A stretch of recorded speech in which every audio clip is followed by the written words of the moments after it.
here some Quinacridone Gold. If you don't have it, you could use raw sienna or yellow ochre. So I'm just making a kind of a watery puddle of that. I'm mixing up a little puddle of the Mayan blue genuine. If you don't have that, you could use something like an indigo or a Winsor blue or a Prussian blue. And now I'm mixing up the phthalo turquoise. Again, you could use Winsor blue or even just turquoise on its own. So just getting some colours together here, touch of cobalt blue here.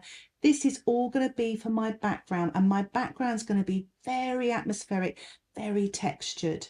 So I just want to make sure I've got plenty of paints to start off with.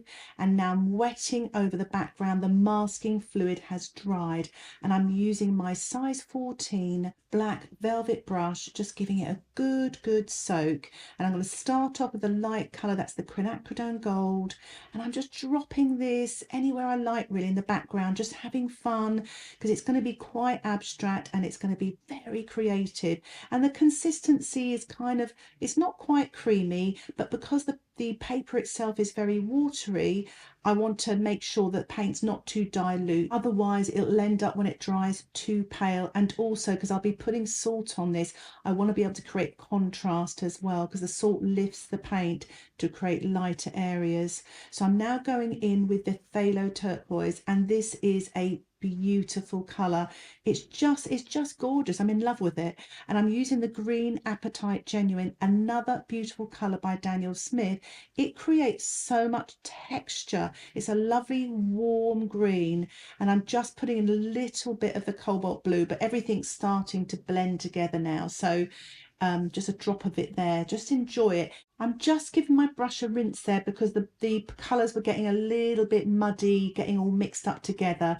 I want to keep them sort of separated. What I love about this style of painting, I'm just loading my brush every sort of couple of strokes and then laying it very gently on the watercolour paper. Don't go back and forth, because you're going to lose all those different colour mixes, but these colours really work well together. There's a lovely harmonious feel. It almost looks like wildflowers in the background. I'm laying on a little bit more of the Quinacridone Gold, and if I was to be honest, there's probably a little bit of yellow ochre in there as well. I've got a couple of blobs of different colours, just a little bit more of the green. But you don't have to do what I'm doing here. You can be quite creative and expressive. I mean, you could even go with pinks and violets and all sorts of things in the background using the same techniques. I'm just using the bottom of my paintbrush, just drawing some of the paint through, and now sprinkling some of my sea salt just to create some texture. Really love using salt. You never know quite what you're going to get, but it really does have this magical effect. So I'm just lifting off some of the paint now with the plastic card. So make sure the paint's damp and not wet when you do this. Now look at that, the salt's dried, and look at all that beautiful texture. I'm just rubbing it off now with a kitchen towel just to take all the excess salt off the paper. And I'm now going to use my framing tape, or you could use masking tape to take off the masking fluid.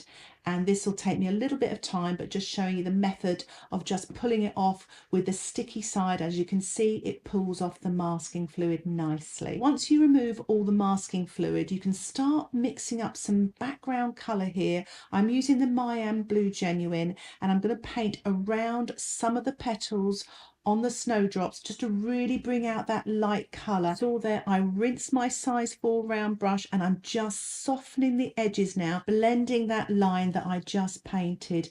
And I'm just going to get some more colour now on my brush, a little bit more of that Mayan blue, but you could use a Prussian blue or a Winsor blue. And what I'm doing here is I'm just using the water to soften the edge. I'm actually going to be painting some negative space here just between these two snowdrops using this dark blue. I'm using my size 4 black velvet round brush. It's really got a lovely point, and you can really paint some very small tricky areas. And each time I sort of rinse off my brush and then wipe on the bit of kitchen towel as well, so I control how wet or how dry my brush is. So I'm just painting in between these snowdrops now. I just diluted that somewhat, make that bottom of that petal a little paler. I'm painting the negative shapes here as well. It's really just to bring out the lights as well. It's a bit of a shame I've got to paint over some of this lovely textured background, but I really feel like I need to bring out the light of these stems and leaves. I'm just painting the petal behind here, so it's a little bit more in the shade. So I'm actually put a little bit of quinacridone gold and some green, and now I'm mixing up a little touch more of the green Apatite genuine, and I'm painting the top of the snowdrop here, wet on dry, using the size 4 brush. And I'm just sort of putting that dark on the edge so it kind of pulls it out from that lighter background.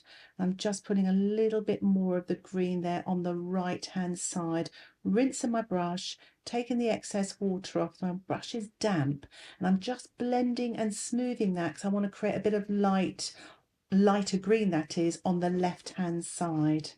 So I'm using the same technique, rinsing my brush, taking the excess off on the kitchen towel, and I'm just softening that right hand side because I actually thought it was a little bit dark, so I'm just taking a little bit off, just softening there, just softening the bottom. I'm working on the stem now. I'm using quinacridone gold just to put, it's quite a pale wash, it's quite light as you look at the reference photograph as well, and I'm sort of changing my colour now, adding a little bit of the green with the quinacridone gold, and I'm painting the leaves in the same way, all wet on dry, all using the size 4 round brush. It's so lovely working with these colours, they're so harmonious. The green Apatite genuine creates such lovely texture. It's really lovely to work with it, just changing the colours, you know, rinsing the brush to create more lighter colours by dropping in water and just blending down, because there's lots of different lights on that stem, which is what really attracted me to this photograph. Just dropping in a little bit of the quinacridone gold again, just towards the bottom of that stem. Putting a little bit of the green in, a touch of water.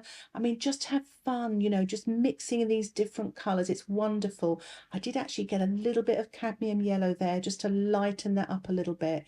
So I'm just working on this stem just to create as much texture, as much interest as I can, and then putting a few little grasses using the green as well. Just mixed up a mid green here for the center of the snowdrop, just using the size 4 brush, just making those markings there which make the snowdrop so distinctive, just going up and down gently. I've added a touch more yellow there, so it's a yellowy green in some parts, just painting that there just to create that detail. It's kind of the star of the show. That's where we want our eyes to go, to that center first. So I'm dropping in a tiny bit of darker green as well. There's a lovely sort of where the colour changes on there. It goes from dark and then it gets lighter, so I've added a little bit more yellow going up until it gets quite light, and just painting in the darks of the gaps of the petals as well, using the darker green wet on dry, using a little bit of cobalt blue wet on dry, quite dilute, with the size 4 brush, and then just paling that away. I'm doing the same thing on the left petal here and the bottom right petal, really dilute cobalt blue. It looks like soft shadow colour, and just using water just to blend that away. So I'm going to do the same thing for the middle snowdrop now, using exactly the same techniques. Using a little bit more of a yellowy wash, yellowy green wash here, wet on dry, so that it's kind of just showing that sort of more yellowy green tinge at the top of that snowdrop, and then using water again. Water is your friend, and then just softening and blending. Try to keep as much of the white petal as you can. It's so easy to end up with green petals, so just keep saving that white, and if you find you've overpainted a bit, just use your tissue to lift off before it dries. So I'm going to do the same thing now to the right hand snowdrop, more of a yellowy green at the top, all wet on dry still. And I don't know if you noticed, but I'm a little bit more relaxed with this one. It's less complicated in a way, and I think probably because I've been painting in this style, I'm a little bit more loosened up. What I do love what I've done here, I'm just getting, as you can see, I'm loosening up. I'm taking more risks in a way. I'm painting a little bit quicker, a bit freer, and dropping in the paint. And one thing I would say about this is if you can practice before you actually start painting, you'll be loosened up. It's all yellow green, so it's the green Apatite genuine with a touch of yellow. I'm actually painting negative space again here, so that's a dark background, just to really bring out those white petals, and it really pops those out, and then I dilute it away so you don't get a hard edge. I'm using the Mayan blue genuine, but you could use a Prussian blue. Painting in some leaves now in the foreground, just using a mid green, and I'm mixing up now the Quinacridone gold and some of that mid green, and I'm using my size 14 brush just to put bigger strokes in there. I'm using a bit of a bluey green, so that's a little bit of that Mayan blue and the green Apatite genuine, just to put some more darker shadows in this bottom right hand corner. And now I'm lifting out that wash with my plastic card. Make sure your wash isn't too wet, otherwise the paint just closes in on itself again. I'm now going back now, wet on dry. I've dried the painting, and I'm putting in some darks and details on the top right hand snowdrop using my size 4 brush, putting in some darks now on the leaves as well, just little dashes. Don't want to put too much, you don't want to lose your light underneath, just little marks here and there, and soften as you go. I wanted to bring out this right hand petal here, so I've just put a little bit of the Mayan blue just to bring out that light. Now what's quite funny here is I've had a little bit of a bleed, and I thought to myself, quite like that, so I thought I'd leave it and just see what happens. That's still doing something. So I'm just putting a few little darks now on this left hand snowdrop using the green Apatite genuine with a touch of that Mayan blue. You can see here I've got lots of water on my brush, and I'm just diluting it and blending, and I'm putting dashes of darks on these top leaves here, just one mark, don't sort of do it, and just blending down. It's such an exciting stage because you're creating details and darks, and I'm putting some dark now. There's a bit of a cast shadow on that center snowdrop, so I want to bring that out a little bit, and I'm just repeating this technique, rinsing my brush, taking it off the kitchen towel, and then softening. And that's why I put that kitchen towel in the middle, so you can really see my process, the way I use it to control how wet or how dry my brush is. I've painted a little cast shadow though. It's quite a bluey green with the Mayan blue with a touch of the green Apatite genuine, just putting some very dilute shadow washes at the bottom of that petal. Just use a little bit of lavender colour, and I'm just painting it now on that background petal because it's in shadow, just to push it back a little bit so it looks like it's in shadow. I'm using that same colour now on that left hand petal, just a touch, rinsing, and then I'm going to dilute that so it pushes it back, and I'm being careful not to lose too much of my white. So I'm going to really bring out those petals now. I'm using the Mayan blue, and I've added a touch of Paynes grey, so I'm adding a couple more colours than I originally intended, just because I wanted some more darks. If you don't have Paynes grey, you could use indigo for this as well. I'm painting very carefully around this petal here, but you can see how that dark has made that petal pop. And now I've rinsed my brush, and I'm going to dilute. So a lot of these techniques I'm using you can use in all different sorts of places, but it's so good for blending, so you get nice soft edges. And I'm doing that to really pull out this main snowdrop. It's kind of my star of my show, so I really want to make it sort of come forward from the background. So I'm using mainly Mayan blue, maybe a touch of the green in there, and maybe a touch of Paynes grey. You decide. I'm pulling that out. So I think there may have been a touch of the turquoise in there as well, but it looks delicious, doesn't it? All these glorious colours. And it's kind of a glazing, so these are very, very thin washes, and you can see the underpainting coming through. It's almost like stained glass, and this is the beautiful thing about watercolour. We can create this lovely transparency. But as you can see, I've swapped that larger size 14 brush, and I'm just really using very dilute washes, painting them over that dry background, so you can see the marks from the salt are echoed through, but it's pushing them back a bit so it enables those lovely snowdrops to come forward. Try not to go back and forth with your brushes, or you'll lose that lovely texture. So be really careful, take your time, and that's why it's important in watercolour to use soft brushes so we don't disturb the paint underneath. But I'm glazing with very sort of bluey greens and with the Quinacridone gold, and just placing it on the painting carefully as I go. And as you can see, it really pushes back the background now, and those snowdrops have really come forward. So my painting has dried, I've cleaned my water, but I've got a few little mishaps here, and I want to show you how you can get rid of them. I'm using a stencil brush, but you can use a very stiff watercolour brush, or a synthetic brush, and I'm just scrubbing off these marks using the clean water and then lifting off with kitchen towel. And actually on the left hand snowdrop there, I love that mark that it's created now. Beautiful colour. So that's one way of getting rid of little mistakes. The other is to use white paint. I'm using Winsor Newton white gouache because it's very opaque and it covers well. I just wanted to tidy up some of these petals. I'd lost them a little bit in, you know, with the background being so loose. Just adding a petal on the right hand one here. The paint is lovely and opaque and it really has worked so well.